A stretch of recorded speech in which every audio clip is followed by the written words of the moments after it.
প্রিয় শিক্ষার্থী, বাংলা ব্যাকরণ বিধি চ্যানেলে তোমাদেরকে আরো একবার স্বাগত। আজকে এসএসসি, হাইকোর্ট, সুপ্রিম কোর্ট এরা যেন তিনজন খেলা শুরু করে দিয়েছে। কাদেরকে নিয়ে? না, যোগ্য চাকরি প্রার্থী এবং যারা ফ্রেশার, অনেক দিন অনেক বছর পর্যন্ত যারা বসেছিল, যারা শিওর চাকরি পেত, বছর বছর যদি এসএসসি হতো, তাদেরকে নিয়েও খেলা শুরু হয়েছে। কখনো সুপ্রিম কোর্ট রায় দিয়ে দিচ্ছে প্যানেল বাতিল, প্রথম থেকে 9, 10, 11, 12-এর যে শিক্ষক ছিলেন, শিক্ষাকর্মী যারা ছিলেন, তাদের প্যানেল বাতিল করে দিল। দেওয়ার পর সেই চাপটা আর সামলাতে পারছে না, কারণ এসএসসি সংক্রান্ত দিনের পর দিন একটা একটা করে কেস সুপ্রিম কোর্টে যেতে আরম্ভ করলো। সুপ্রিম কোর্টও বিরক্ত হয়ে গেল।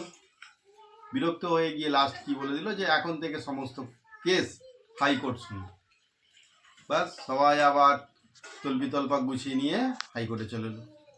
হাইকোর্টে কেস চলছে কার এজলাসে? অমৃতা সিনহা। তো সেইখানে যোগ্য জবাব এসএসসি তরফ থেকে কিছু দিতে পারছে না।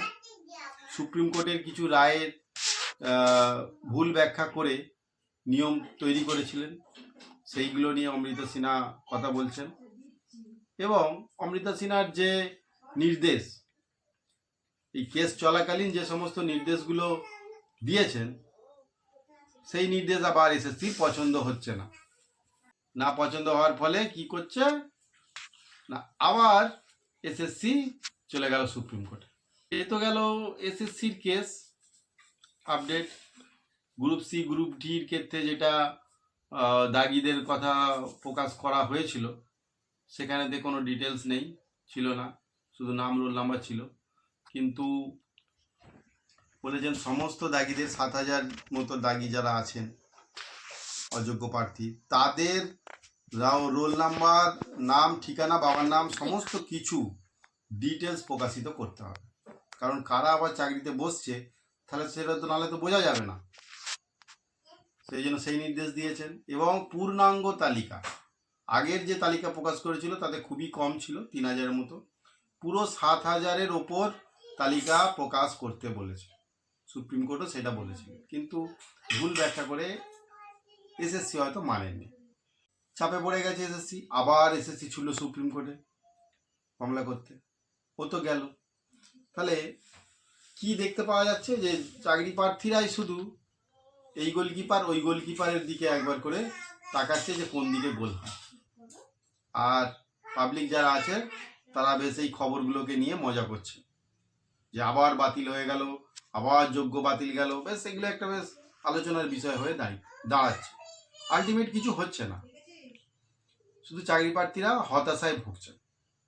তারপর এই যে 32,000 প্রাইমারি স্কুলের, প্রাইমারি যে 32,000-এর প্যানেল অভিভাবক বাতিল করে দিয়েছিলেন, সেই নিয়েও ডিভিশন বেঞ্চে কেস চলছিল তপব্রত এবং ঋতব্রত বন্দ্যোপাধ্যায়ের এজলাসে। তো সেখানে কি বলেছে যে মানবিক দৃষ্টি দিক থেকে বিচার করে, তাদের ফ্যামিলির কথা বিচার করে প্যানেল আপাতত বাতিল করা হচ্ছে না। আপনার আমার ঘরের বাচ্চারা সেই অযোগ্য শিক্ষকদের, যারা চুরি করে পয়সা দিয়ে, টাকা দিয়ে, ঘুষ দিয়ে চাকরি পেয়েছে, তাদের কাছে পড়তে যেতে হবে। এই হচ্ছে ব্যাপার। তাহলে এসএসসির বেলা এটা হলো না কেন? সেখানে মানবিক দিকটা কেন দেখা হলো না? অনেকেরই প্রশ্ন এটা।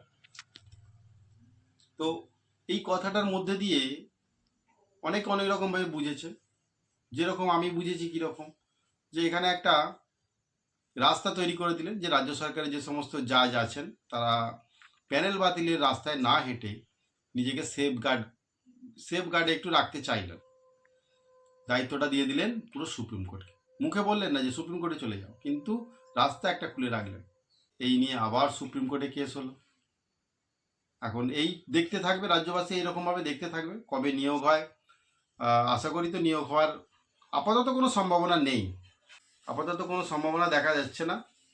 আপনারা যারা চাকরি প্রার্থী, অন্যান্য জবের সঙ্গে যারা যুক্ত আছেন, সেইগুলোই আপাতত মন দিয়ে করুন আর দেখতে থাকুন খেলা। খেলা বলবো না তো কি বলবো, যেভাবে হেনস্থা করা হচ্ছে আপনাদেরকে নিয়ে, যেভাবে অপমান করা হচ্ছে আপনাদের কোয়ালিফিকেশান নিয়ে, যেভাবে এই গোল সেই গোল করে ঘোরানো হচ্ছে, তো খেলাই চলছে, তো খেলা চলুক, আপনারা দেখতে থাকুন।